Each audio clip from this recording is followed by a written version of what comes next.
Continuemos con la ayuda de nuestro Dios con la serie de Apocalipsis que hemos titulado Una nueva creación.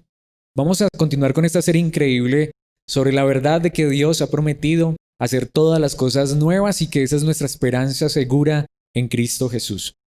Hoy vamos a ir al capítulo 14 y vamos a ver los versículos 6 al 13. Vamos a ver estos versículos y este es un tema sumamente interesante.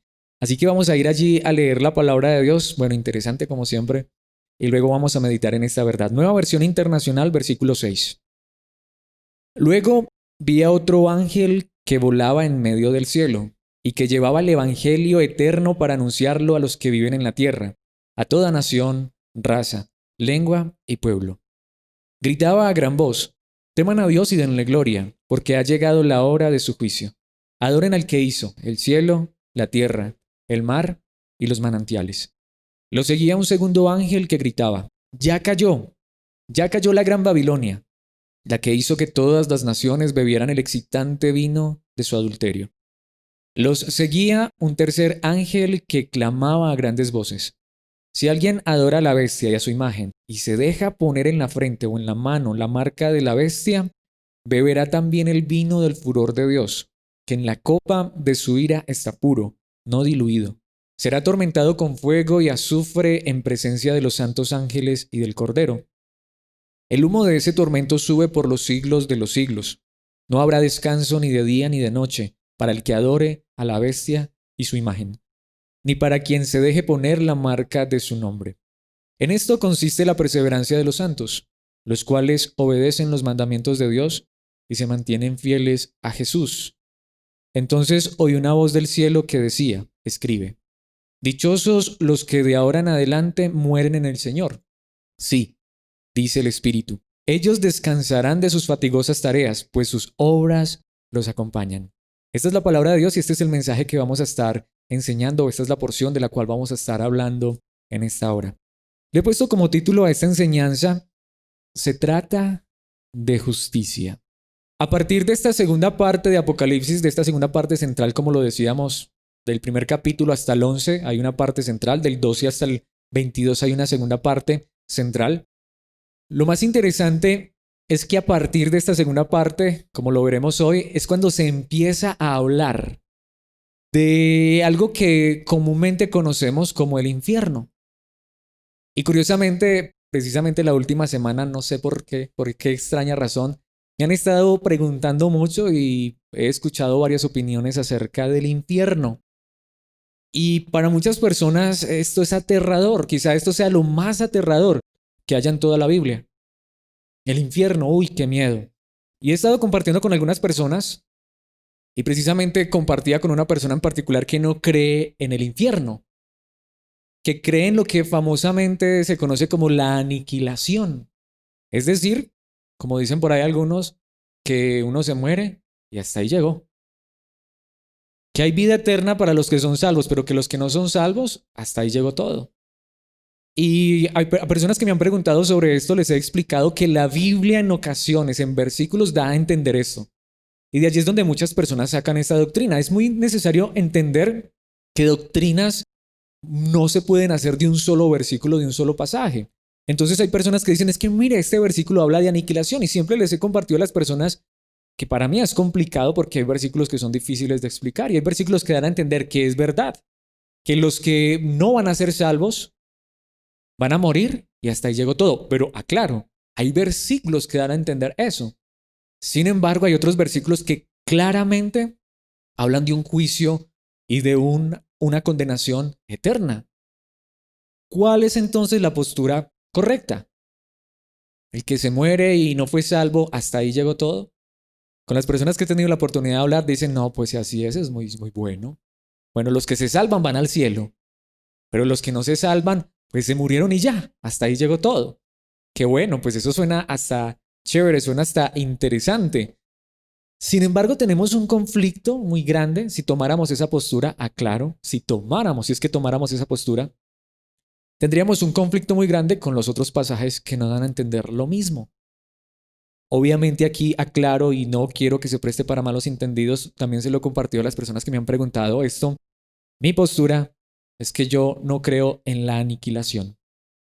porque aunque hay versículos que dan a entender esto, no está muy claro que realmente hable de aniquilación. Y segundo, que es algo más importante aún, que sí hay versículos que claramente dicen, digámoslo así, sin tapujos, que hay infierno, o lo que se conoce como infierno, que personalmente también aclaro y es muy importante y espero que esto no se vaya a malentender, no creo que sea el infierno, es decir, no que yo no crea en lo que comúnmente se dice que es infierno, sino que yo creo que lo que la Biblia enseña, el nombre correcto no es infierno. Primero porque en el idioma original no existe por ninguna parte en la Biblia la palabra infierno, es una palabra más bien que se conoce como gehenna. Por eso digo, yo sí creo en lo que comúnmente la Biblia o la gente cree del infierno, es decir, que hay una condenación eterna, pero la Biblia la llama diferente, utiliza otro nombre, pero yo sí creo que hay condenación eterna. Y este pasaje particularmente nos va a hablar de eso. Pero la pregunta es, y lo que muchos dicen, pero es que ¿cómo puede un Dios lleno de amor y de misericordia enviar personas al infierno? ¿Cómo puede un Dios tan bueno, tan lleno de amor, de gracia, de misericordia, permitir que la gente sufra eternamente? Por eso quiero que veamos a la luz de la palabra lo que la palabra realmente dice, porque precisamente por eso le puse a este tema o a esta enseñanza como título, se trata de justicia. Y de allí de entrada yo quisiera que fuéramos a un pasaje para terminar esta introducción muy famoso, es un salmo. Es posible que ustedes lo conozcan, espero que lo conozcan, si no igual, se los recomiendo el Salmo 73. El Salmo 73 es escrito por un hombre que se llama Asaf. Y este hombre tuvo un dilema muy grande que seguramente todos hemos tenido.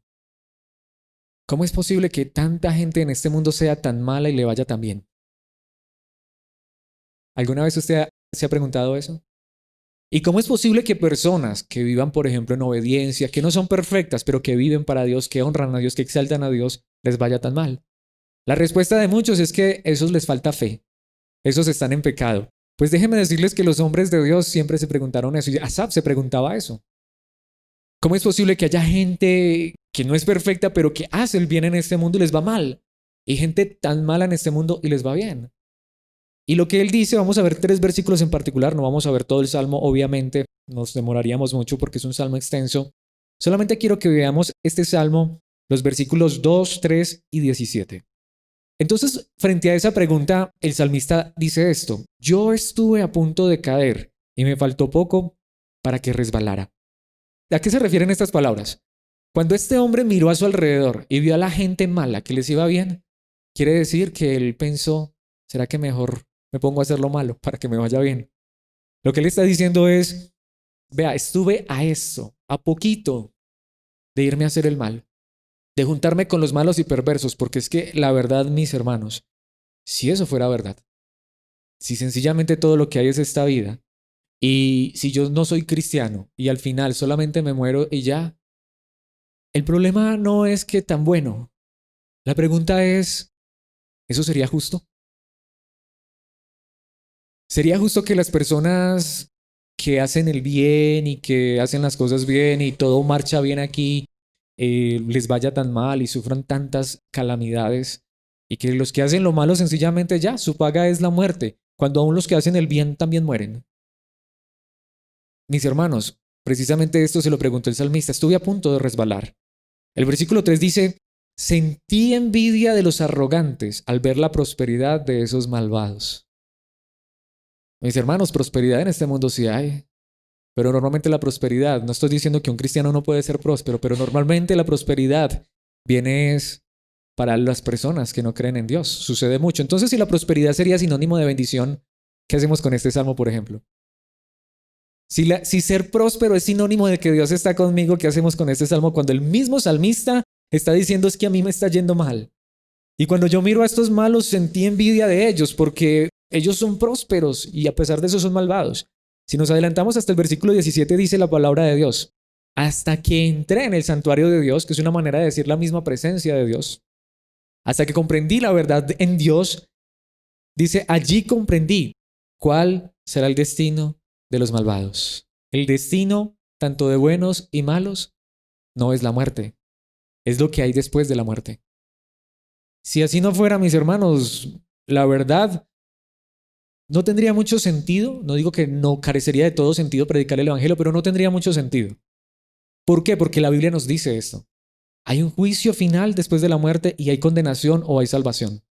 Y lo más interesante es que los que dicen que la muerte o la condenación es aniquilación, la Biblia dice que hay condenación eterna. Dicen, sí ve, es condenación eterna, es decir, ahí se acabó todo para siempre. Pero también dice que hay vida y salvación eterna. Entonces, no podemos utilizar la misma palabra para hablar de dos cosas diferentes.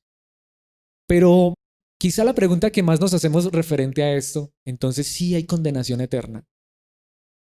La pregunta que seguramente nos hacemos y que decía ahorita, no sé si te la hayas hecho, yo me la he hecho. Entonces, ¿será que va a ser justo que Dios condene a las personas para siempre? ¿Será que eso no es injusto? Vamos a ver que no, porque todo lo contrario. Cuando uno entiende esto a la luz de la palabra, se da cuenta que se trata es de justicia. Se trata de justicia. Y por eso quiero que en este pasaje veamos esta verdad en 4 puntos. Y el primer punto que quiero que veamos es, mis hermanos, que sí, hay juicio. Sí, es necesario que haya un juicio final y haya tanto condenación como salvación eterna por la justicia para el Creador. ¿Y a qué me refiero? Tengamos esto claro, espero que lo tengamos claro. Y si no lo tenemos claro, ruego a Dios que Él nos lleve a entenderlo hoy. Dios a nadie le va a pagar con injusticia. Lo que sea el castigo al final, y hay castigo, va a ser completamente justo. Completamente justo. Por eso no tengamos temor. Por eso no nos angustiemos. Por eso no nos preguntemos si es que de pronto allá va a haber gente, como dicen muchos, en el infierno quemándose, ardiendo injustamente. Primero, la Biblia no solamente habla del infierno como un lugar de fuego, sino como un lugar de tormento, pero el tormento más grande es porque Dios no está allí, porque la gracia ya no está allí. Pero la Biblia sí dice que esto va a suceder. Pero en primer lugar va a suceder, ¿por qué, mis hermanos? Porque Dios va a demostrar que es justo. Este mundo reclama justicia a diestra y siniestra. Este mundo alega justicia, hay marchas por la justicia, la gente se queja por la injusticia de este mundo. Pero lo más triste es que cuando la Biblia dice que Dios va a hacer justicia, entonces la gente se queja de la justicia de Dios. ¿Pero creen ustedes, mis hermanos, que realmente Dios va a ser injusto? ¿Creen ustedes, mis hermanos, que Dios le va a dar un castigo a una persona que no se merezca? Dios no va a dar ningún castigo que la persona no merezca, así de simple. Al contrario, Dios es bueno y misericordioso, pero también Dios es justo. Veamos esto en los versículos 6 y 7. Dice, luego vi a otro ángel que volaba en medio del cielo. Nuevamente, esto es una visión. Y que llevaba el evangelio eterno para anunciarlo a los que viven en la tierra, a toda nación, raza, lengua y pueblo. Detengámonos allí porque esto es sumamente importante. Es una visión de parte de Juan. Aquí hay algo que debemos preguntarnos. ¿Los ángeles son los que predican? La mayoría de teólogos y estudiosos de la Biblia dicen que esto es una visión, obviamente, entonces este ángel no es literal, sino que esto es una expresión que nos muestra algo que es muy real y que muchas veces nosotros ignoramos. Ahora, quiero aclarar, puede que también sea un ángel literal, eso no significa que no pudiera llegar a ser. Pero ¿qué dice que está haciendo este ángel? Está volando en medio del cielo, es decir, o por todo el cielo, y lleva el evangelio eterno para anunciarlo a los que viven, en el idioma original dice a los que están sentados, a los que están tranquilos allí en la tierra, a toda nación, raza, lengua y pueblo. ¿Qué es lo que está diciendo la palabra de Dios? Sea literal este ángel o sea símbolo de la predicación del evangelio, lo que está diciendo la palabra de Dios es que toda la tierra, toda nación, toda raza, lengua y pueblo, de una u otra manera, y no me pregunten cómo, Dios lo sabe, porque este texto no dice cómo, sino que está diciendo una realidad. De una u otra manera han escuchado el evangelio. Muchas veces me han hecho esa pregunta, y es que mi tatarabuelito que vivió en la selva o no sé qué, es que, ¿será que él sí se va a salvar o si se va, por qué se va a condenar si nadie le habló? ¿Cómo sabes tú que nadie le habló? Por eso les decía, puede ser que este ángel sí sea literal. ¿Creen ustedes, mis hermanos, que Dios está limitado? ¿Creen ustedes, mis hermanos, que Dios no tiene medios y recursos para llevarle el evangelio a cualquier persona en este planeta? Mis hermanos, la Biblia enseña que de una u otra manera, toda criatura en el universo ha escuchado el evangelio. Porque el evangelio no solamente es la obra de Cristo en la cruz del Calvario, aunque aclaro que es la obra más grande. La cúspide del evangelio es lo que Dios hizo a través de su Hijo en la cruz del Calvario. Pero mis hermanos, quiero decirles, ¿saben dónde comienza el Evangelio? ¿Saben cuál es la manera, o digámoslo así, cuál es la entrada para el Evangelio? El reconocimiento de que hay un Dios. Si una persona no reconoce que hay Dios, ¿cómo va a aceptar que Dios envió a su Hijo, a Jesucristo, a morir en una cruz para salvarnos? Lo más impactante de todo esto es que aún Dios envió a su Hijo a este mundo y lo envió a su propio pueblo. ¿Y qué hizo su propio pueblo? Lo rechazó. Entonces, mis hermanos, si de entrada yo no reconozco siquiera que hay un Dios, por allí empieza el Evangelio reconociendo que hay un Dios. La pregunta es, ¿cómo voy a decir yo que Dios no le ha compartido su Evangelio o no le ha dado su verdad a todas las criaturas? Si las personas aún rechazan que Dios existe, ¿cómo vamos a creer tú y yo que van a aceptar que Dios envió a su Hijo a morir por nosotros en una cruz? ¿Por qué lo estoy diciendo? Versículo 7. Notemos lo que este evangelio predica, gritaba a gran voz, es decir, este ángel que lleva el evangelio eterno. Teman a Dios y denle gloria, porque ha llegado la hora de su juicio. Adoren al que hizo el cielo, la tierra, el mar y los manantiales. ¿Sabe qué es lo que dice la palabra de Dios? Que si una persona no está dispuesta a reconocer que hay un Dios creador, mucho menos va a aceptar la verdad de que Dios envió a su Hijo a salvarlo. ¿Por dónde empieza el Evangelio? ¿Creen ustedes entonces que toda persona ha escuchado el Evangelio? ¿Por dónde empieza el Evangelio? Por reconocer que hay un Dios, un solo Dios, el Creador. Los indios, los indígenas de hace miles aún de años, que adoraban al sol, la luna, las estrellas, no adoraban la creación por ignorancia. A veces pensamos que esa gente era ignorante. En estos días les contaba y eso es verdad. Lo quiero volver a repetir. Mucha gente dice que las construcciones, las edificaciones, las cosas que esa gente hizo, eso tuvieron que haber sido extraterrestres porque ¿cómo iban a hacer eso con la tecnología que tenían si no tenían la tecnología nuestra? Mis hermanos, el hombre es inteligente, el hombre es sabio. Dios le ha dado una sabiduría al hombre impresionante, que no la usamos bien, es diferente. Mis hermanos, esas personas no eran ignorantes. La Biblia es clara, nadie en este mundo, en este universo es ignorante. No solamente porque hay un universo y una creación alrededor que grita que hay un creador, que es el único digno de ser alabado y adorado, sino que la Biblia también nos enseña, como veremos en un momento, que Dios mismo ha puesto eso en el corazón del ser humano. Lo que la Biblia enseña es que toda persona, simple, toda criatura, por naturaleza, sabe que hay un creador. Y lo que dice la Biblia es, mis hermanos, es simple. Dios va a juzgar a cada persona con justicia. No nos preocupemos por el que ya se fue. Llámese como quien se llame. Descansemos. Dios será justo. Dios no va a pagar injusticia. Adoren al que hizo el cielo, la tierra, el mar y los manantiales. Pero la gente, ¿qué prefiere adorar? La creación en lugar de adorar al Creador. ¿Qué dice, por ejemplo, en Mateo capítulo 24, versículo 14? Y esto me encanta. ¿Saben qué dijo Jesucristo que cuándo llegaría al fin? ¿Con el coronavirus? No. ¿Con una guerra mundial? No. Y este evangelio del reino se predicará en todo el mundo como testimonio a todas las naciones y entonces vendrá el fin. Mis hermanos, y esto también me lleva a entender este primer punto, lo que les decía.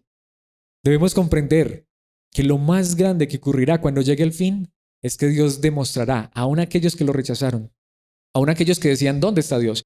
Aún a aquellos que decían que Dios era injusto, Dios les va a demostrar que Él no es injusto. Es necesario que venga el fin y que haya un juicio para Dios mismo mostrar su justicia, para que el Creador sea manifestado como un Dios justo, como un Dios recto. Lo que más debería motivarnos a predicar, ¿saben qué es? Y no estoy diciendo que no debamos amar las almas y tener cuidado de ellas o orar para que Dios las salve. ¿Saben qué es lo que más debería motivarnos a predicar el Evangelio? La gloria de Dios, aunque nadie se arrepintiera. Tenemos ejemplos clarísimos en la palabra de Dios. Voy a ponerles unos cuantos ejemplos que seguramente conocemos.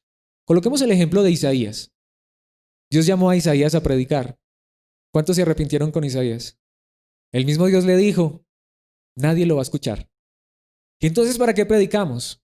Porque es que el Evangelio es un testimonio para la gloria de Dios. Debemos predicarle a las almas, sea que se arrepientan o no se arrepientan. Y aclaro, no es que no queramos, que no es que no deseemos que las almas se arrepientan, pero esa nunca debe ser nuestra principal motivación. ¿Saben por qué? Porque muchos van a rechazar el Evangelio.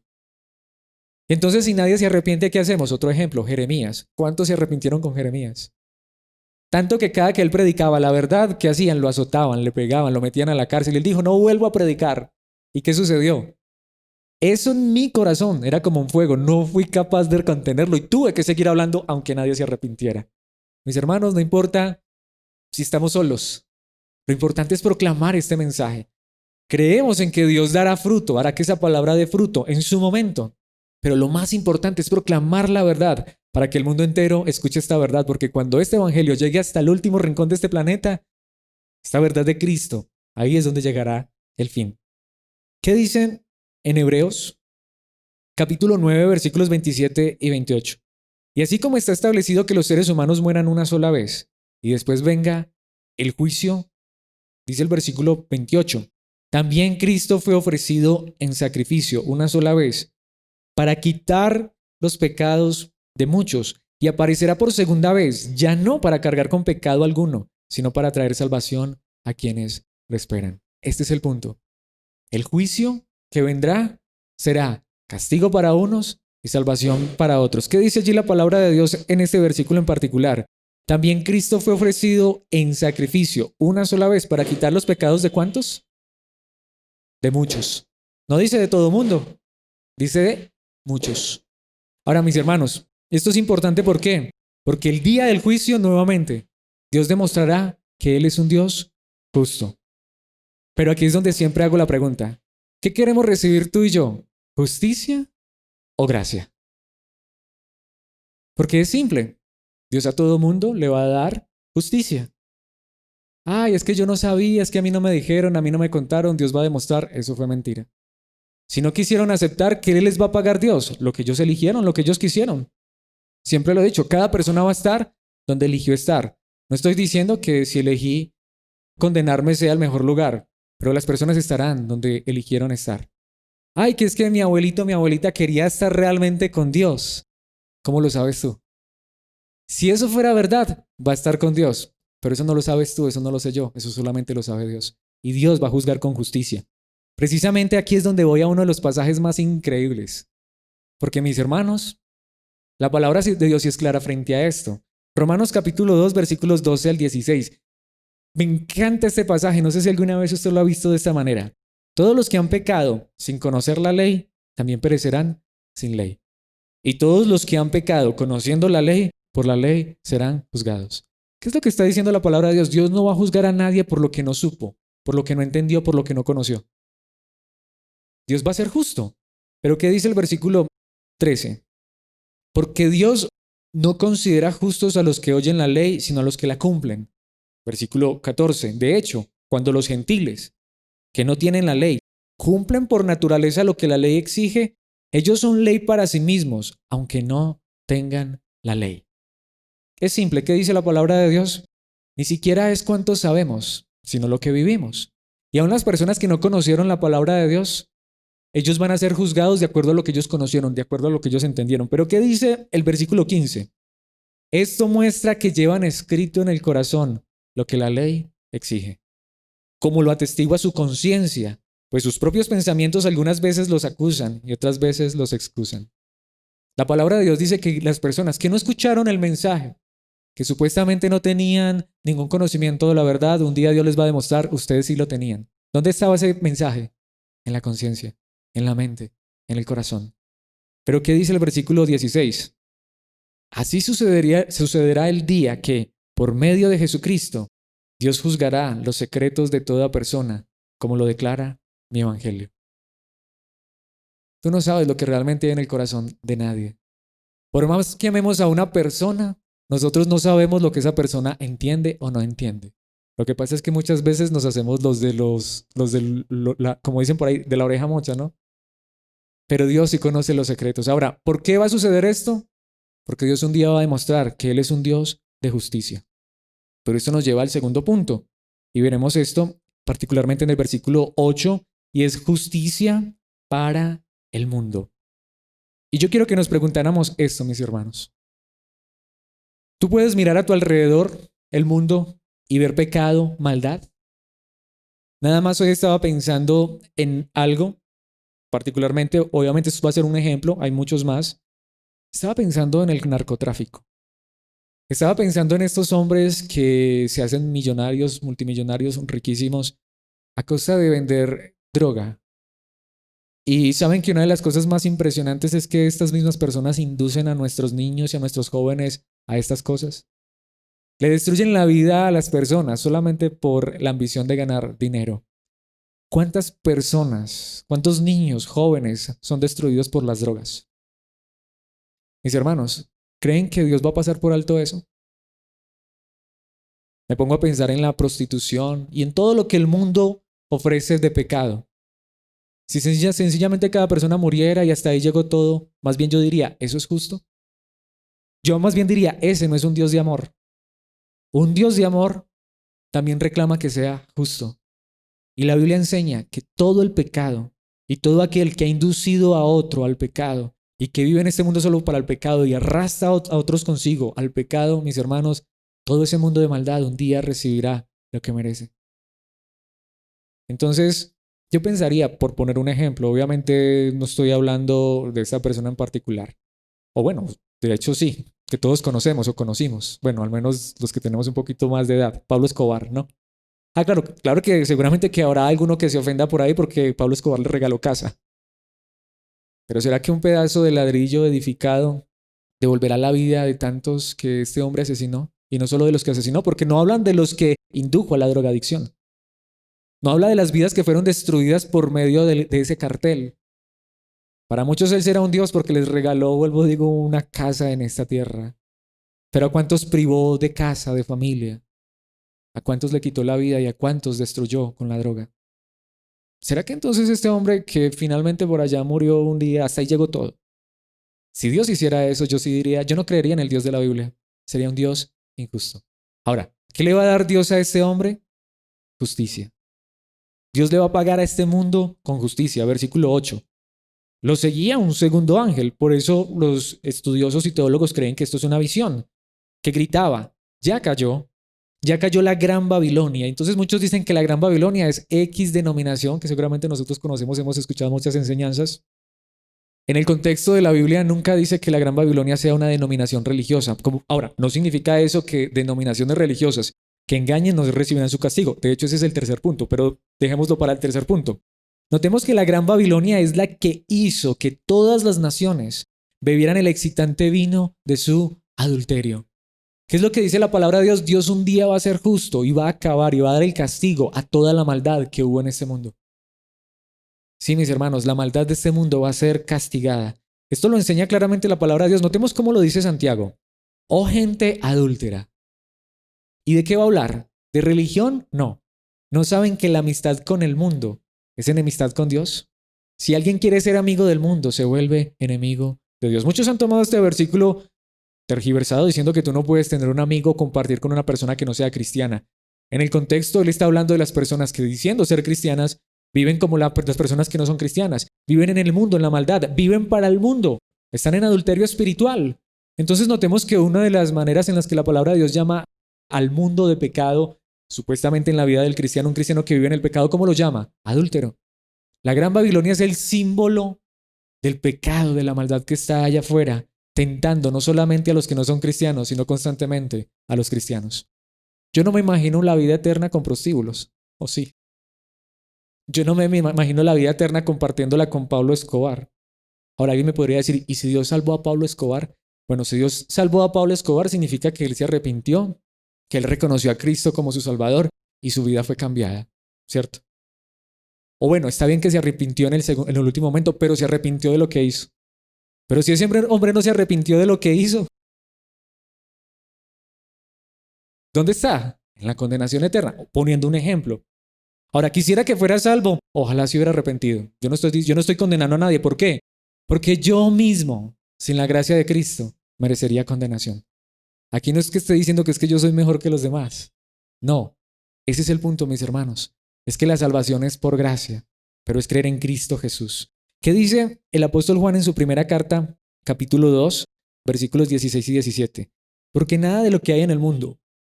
Ahora, notemos, aquí nuevamente es donde la gente dice, por ejemplo, tú no puedes tener una sala bonita porque eso es pecado, eso es del mundo. En el contexto está hablando de lo que es el mundo real, los malos deseos del cuerpo. El mundo es el pecado que incita la codicia de los ojos y la arrogancia de la vida. Proviene del Padre, sino del mundo. ¿Y qué sigue diciendo el versículo 17? El mundo se acaba con sus malos deseos, pero el que hace la voluntad de Dios permanece para siempre. La palabra de Dios es clara. Hay un mundo de pecado y de maldad que solamente ofrece codicia, que solamente ofrece avaricia, que solamente ofrece maldad. Y este es el punto. Un día Dios promete que va a acabar con esto. ¿Cuándo? Si hasta el día de hoy vemos que esto sigue así, cuando Cristo regrese, el día del juicio final. Entonces ya hemos visto dos puntos. En primer lugar, es necesario un juicio porque Dios demostrará que Él no le va a pagar a nadie con injusticia. En segundo lugar, todo el pecado y la maldad en este mundo serán juzgados, serán condenados. Esto nos lleva a nuestro tercer punto. Y veremos esto en los versículos 9 al 11. Y es justicia para el engaño. Y aquí es donde sí viene. Justicia para el engaño. Todos aquellos líderes, llámense como se llamen, pastores, maestros, profetas, apóstoles, sacerdotes, como se quieran llamar. No estoy criticando ni juzgando a nadie en particular, sino que todas las personas que en este mundo sean líderes religiosos le darán cuenta a Dios. Bueno, le daremos, me incluyo porque yo estoy enseñando la palabra. Y esto nos lo enseña los versículos 9 al 11. El tercer ángel nos habla de esto. Los seguía un tercer ángel que clamaba a grandes voces. Si alguien adora a la bestia y a su imagen, y recordemos que la bestia es el sistema religioso que engaña, ya lo veíamos en el capítulo anterior, y se deja poner en la frente o en la mano la marca de la bestia, detengámonos allí antes de ir al siguiente versículo, porque de aquí es donde mucha gente dice, ¿sí ve que los cristianos se pueden dejar colocar la marca? En el idioma original da la idea de que tú lo haces voluntariamente, que tú cedes ante esto. No es como muchos creen que de pronto, ay, ¿será que yo soy cristiano y de pronto por ahí me engañan y me colocan la marca de la bestia y yo no me di cuenta? Eso es mentira.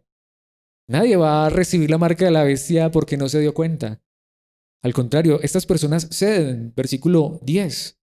Dice la palabra de Dios, beberá también el vino del furor de Dios, que en la copa de su ira está puro. Eso significa juicio verdadero, no diluido. Y allí está esta palabra. Y aquí es donde digo, ¿cómo hago yo con este versículo si creo en la aniquilación eterna?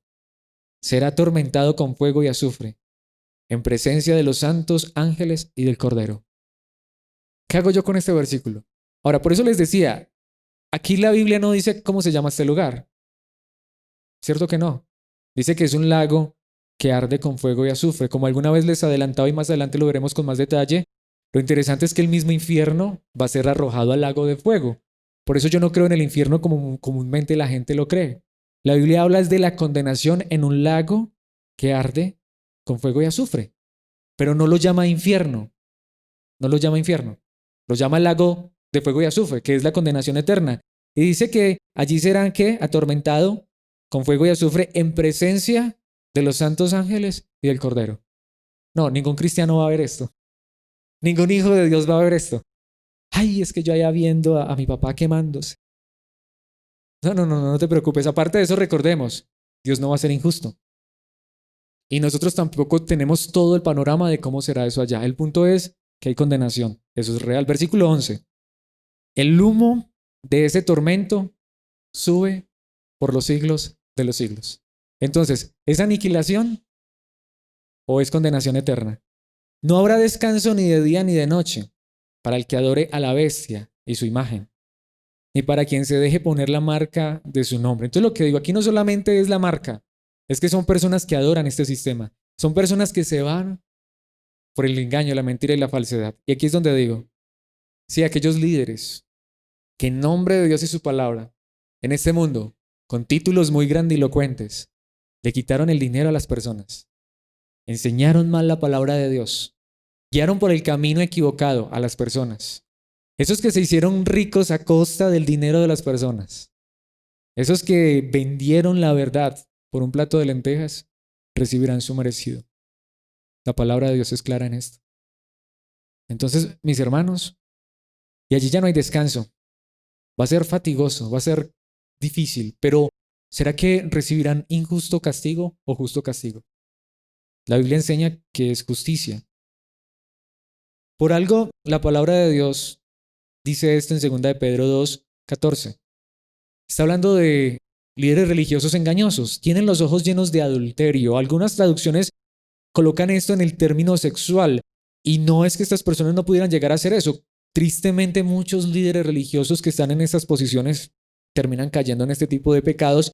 Aún así, creo que el texto está hablando precisamente de ese adulterio, de adulterar la palabra, de desviar la verdad, y son insaciables en el pecar. ¿Por qué lo creo? Porque ¿qué dice el versículo en la siguiente parte? Seducen a las personas inconstantes. ¿Son expertos en qué? En la avaricia. ¿De qué es de lo que estas personas hablan? ¿Cuál es su adulterio? ¿Qué es el pecado que no los sacia? El amor al dinero. Mis hermanos, es tan claro en la palabra de Dios. Dice que son hijos de ¿qué? De maldición. Ellos dicen que son hijos de Dios porque pueden ver cómo Dios los bendice porque hasta andan en jet privado. Mis hermanos, ¿será que Cristo andó en jet privado? Ahora, no quiere decir que si una persona anda en jet privado eso es pecado. Si lo hizo trabajando realmente y honestamente, pero estas personas ¿cómo lo hacen? Engañando. Mientras los cristianos a veces no tienen ni para comer, ellos andan en jet privado a costa de los cristianos. Bueno, Dios. Ahora, es interesante, ni siquiera quiero extenderme mucho en esto porque no soy llamado, al menos Dios no me ha llamado y no pretendo desgastar mi tiempo en criticarlos, condenarlos y juzgarlos. Más bien dejo que Dios sea el que los juzgue. Eso es lo que la Biblia me está enseñando. ¿Qué dice allí en la misma carta de Pedro? Pero ¿qué dice el capítulo 3, versículo 16? Nuevamente está hablando en el contexto de falsos maestros que toman la palabra de Dios para torcerla. En todas sus cartas se refiere a estos mismos temas. Está hablando de lo que Pablo escribe. Hay en ellas algunos puntos difíciles de entender. Eso es verdad. Que los ignorantes e inconstantes tergiversan como lo hacen también con las demás escrituras. Muchas veces hemos hablado de este pasaje. Pero ¿qué dice la parte final? Para su propia perdición.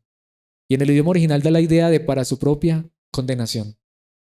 ¿Qué significa? Que si yo uso la palabra de Dios para tergiversarla, ¿qué voy a recibir al final? Condenación. Y yo haría la misma pregunta.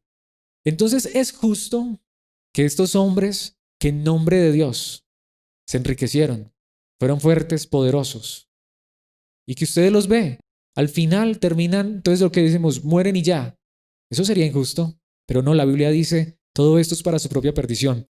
Filipenses, esto lo dice el apóstol Pablo en Filipenses capítulo 3, versículo 19. Está hablando nuevamente de falsos maestros. Su destino es la destrucción. Adoran al Dios de sus propios deseos y se enorgullecen de lo que es su vergüenza. Solo piensan en lo terrenal.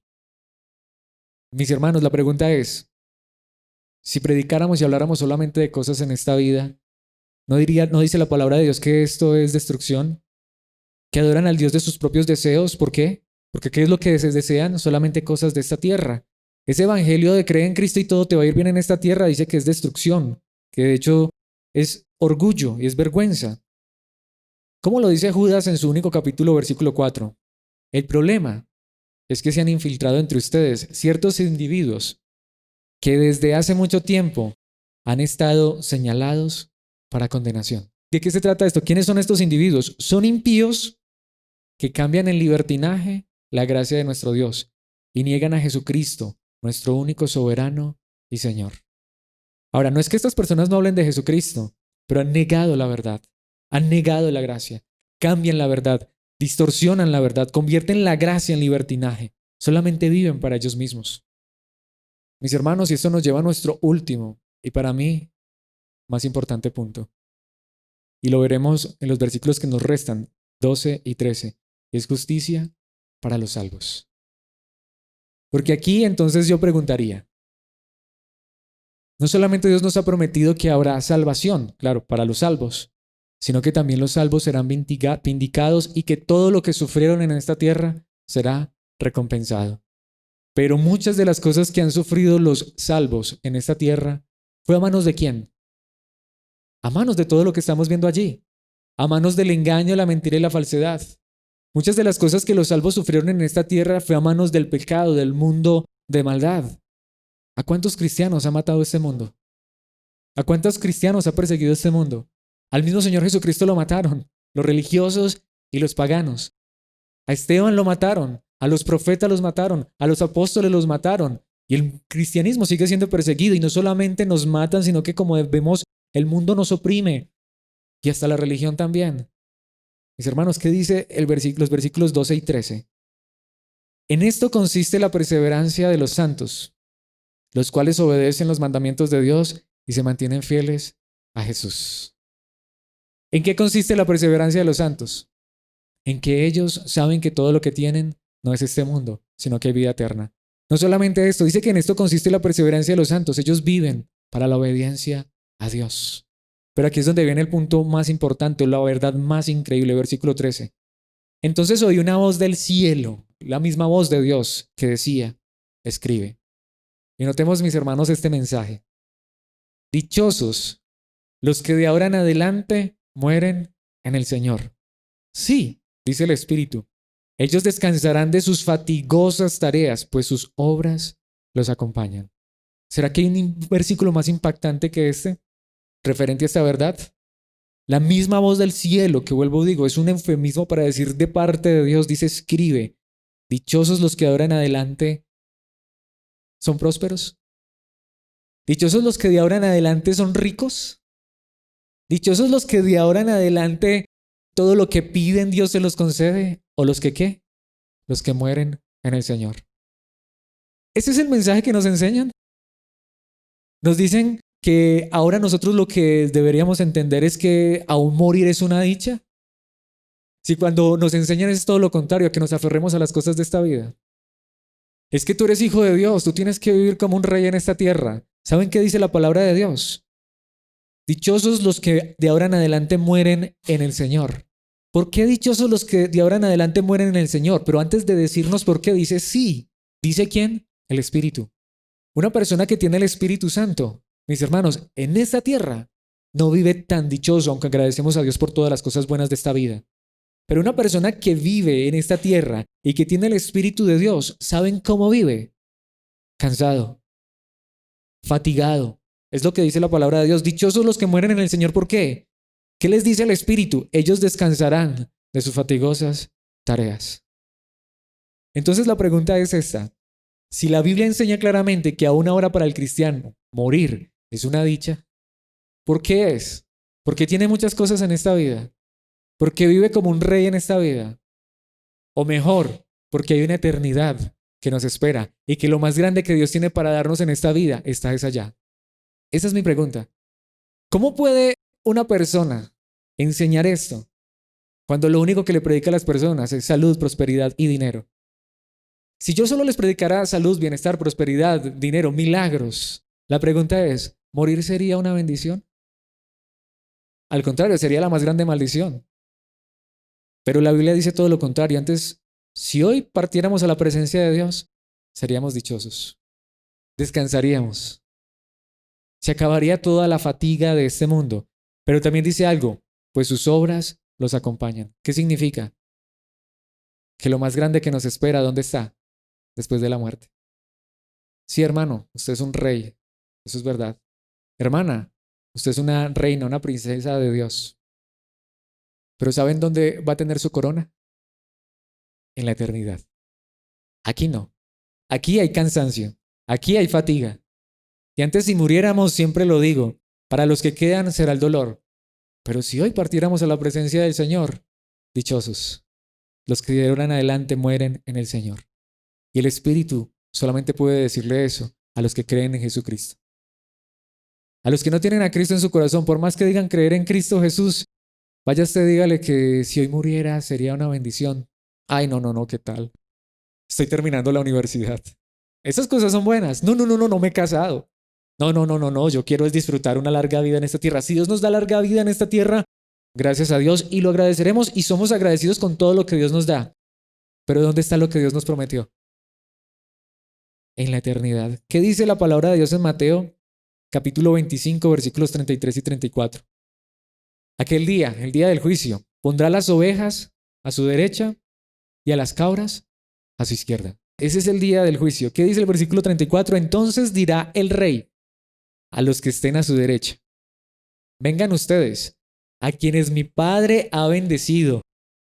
¿Cuál es la verdadera bendición entonces? La vida eterna. La Biblia dice que antes los cristianos en esta vida están fatigados, están cansados. Pero ¿cuándo es que el rey llamará a las personas a que vengan, a quienes mi Padre ha bendecido? Dice, reciban su herencia. ¿Dónde está nuestra herencia entonces? En la eternidad.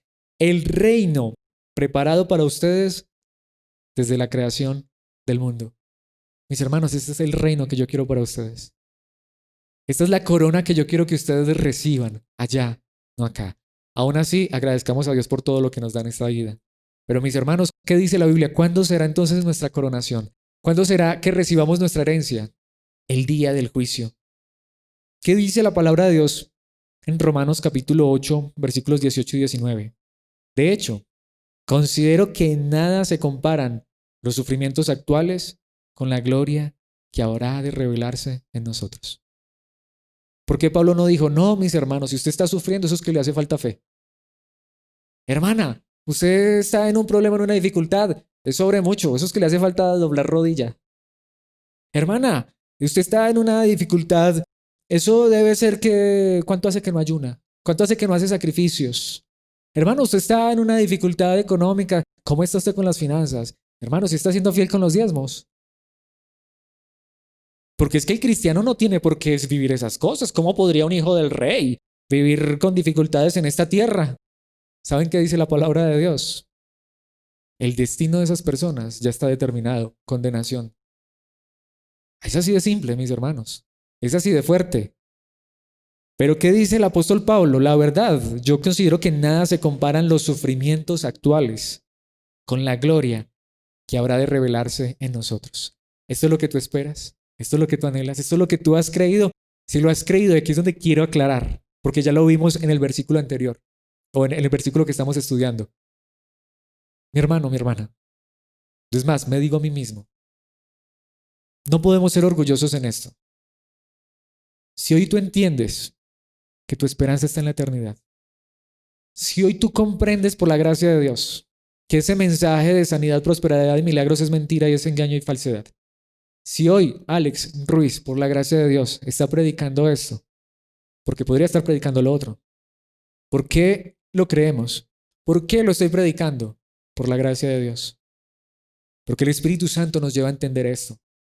Podríamos ser de aquellos que dijéramos, no, ese mensaje no me gusta. Mejor me voy allí donde allí sí me profetizan. Mejor me voy allí donde allí sí me dicen que todo va a estar bien. Mejor me voy allí donde me prometen que habrá sanidad. Mejor me voy allí a hacer pactos. No podríamos nosotros estar aquí predicando lo mismo. No podríamos estar aquí nosotros haciendo siembras.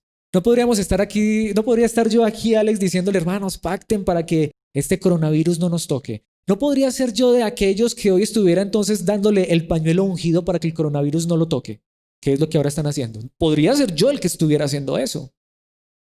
Pero si no es así, es solo por la gracia de Dios.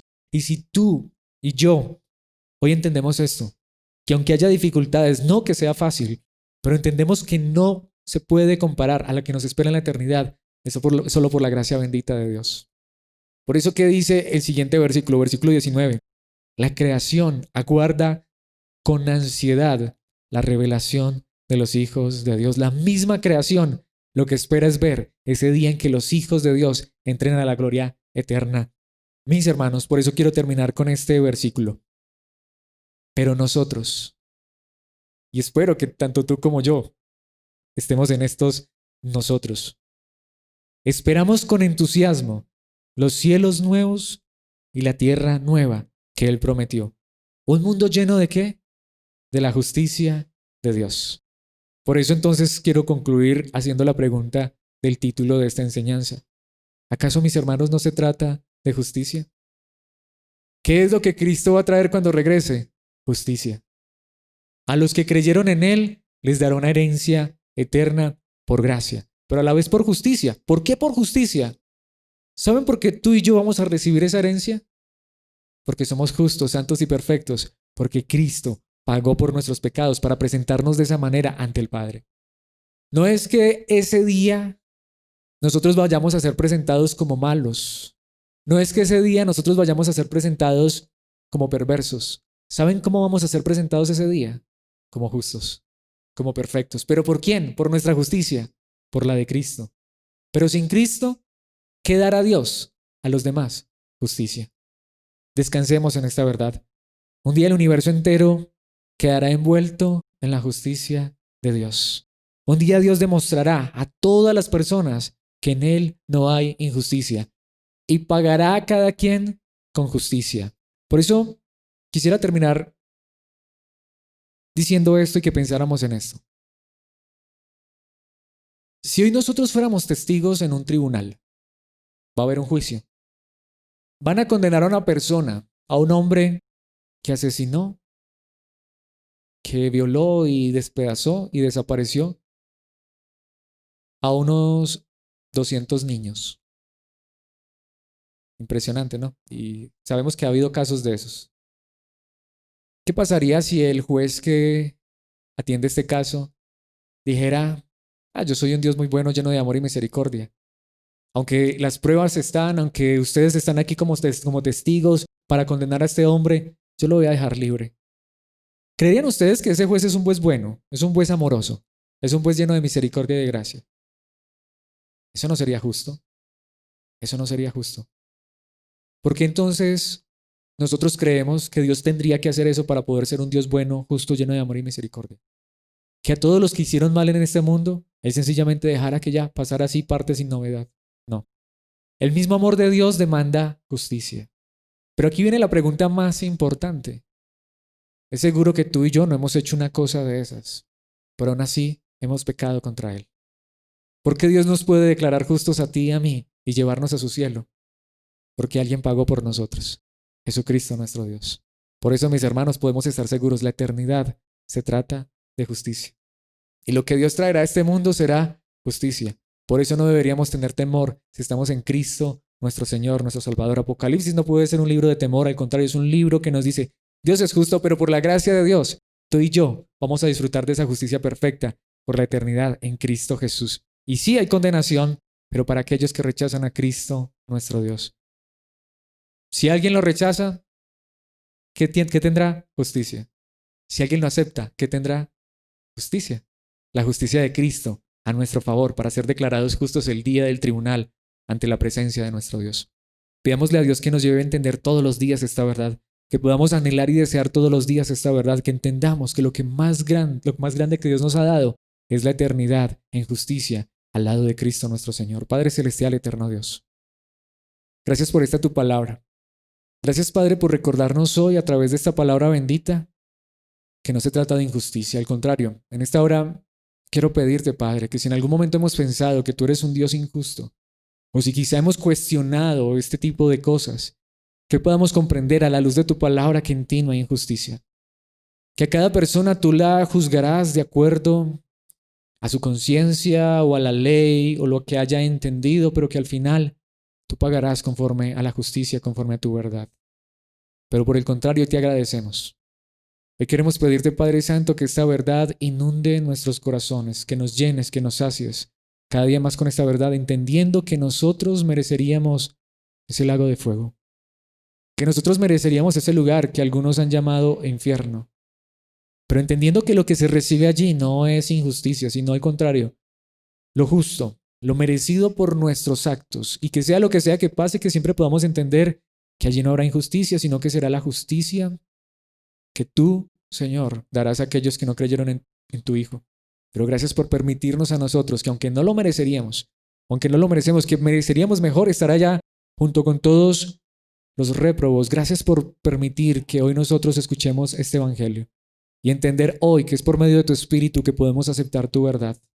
Entender que nos podrían haber predicado esta verdad una y mil veces y lo hubiéramos rechazado.